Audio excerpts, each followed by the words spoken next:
Even Harry doesn't know. Prince has no idea who is designing Meghan's dress because he wants a complete surprise on the big day, as speculation surrounding Burberry heats up. After the clamor over her £56,000 engagement gown, it is the most hotly anticipated frock of 2018. Just who will Meghan Markle pick to design her dream wedding dress? Several names have been thrown into the frame, but according to sources even Prince Harry doesn't know which designer his bride-to-be has plumped for. Sources say he's being very traditional and wants it to be a complete surprise on the day. They said the designer of Miss Markle's dress will only be revealed by Kensington Palace after she arrives at St. George's Chapel on May 19 and is one of the most closely guarded secrets around the wedding day. Design duo Ralph and Russo, who made the daring black sheer evening gown worn by the former actress in her first official portrait with Prince Harry, are now 10 to 11 odds on with bookmaker Coral to be unveiled as her dress designer on May 19. But according to well-placed sources another name is now strongly in the frame, that bastion of Britishness, Burberry, or, more specifically, its outgoing president, Christopher Bailey MBE. The Mail has been told of several meetings held recently by senior executives to coordinate to what has been described as a major PR strategy around a high-profile dress, leading some to think that Burberry have bagged the commission of the year.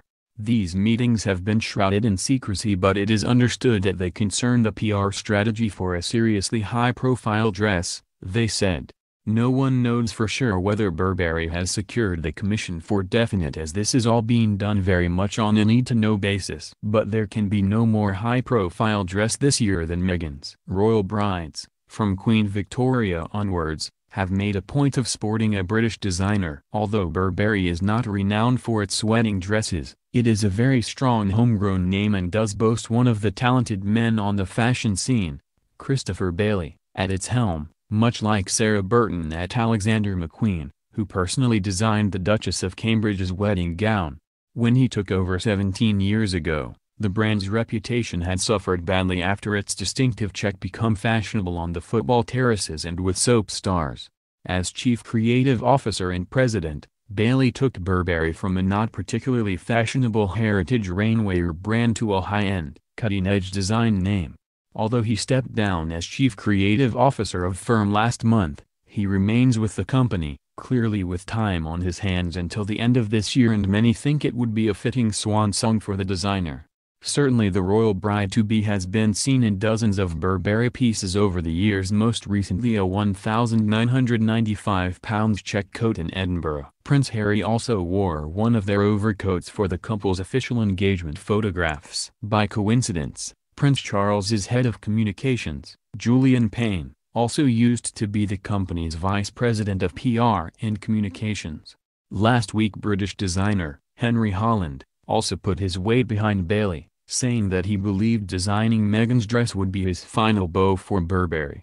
"I personally really hope it's somebody British," he told the Wedding Guest Extraordinaire podcast. "I would be quite excited if it was Christopher Bailey's final bow for Burberry. I think that would be a nice thing for him to do. She's worn for them for a long time." He added, "Christopher's a lovely guy. I think a Burberry wedding dress would be pretty spot on." Holland ruled out another hotly tipped designer, Erdem, as he's very closely associated with the Duchess of Cambridge, and said Giles Deacon, who designed Pippa Middleton's wedding dress, had told him that he definitely hadn't got the gig.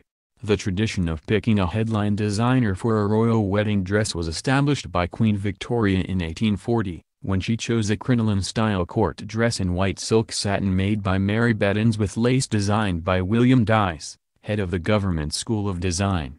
Victoria asked that the gown be made from fabric woven in Spitalfields, East London, where the area's weavers were suffering in the face of cheap foreign imports, and trimmed with a deep flounce and trimmings of lace handmade in Honiton and Beer, Devon, to demonstrate her support for British industry.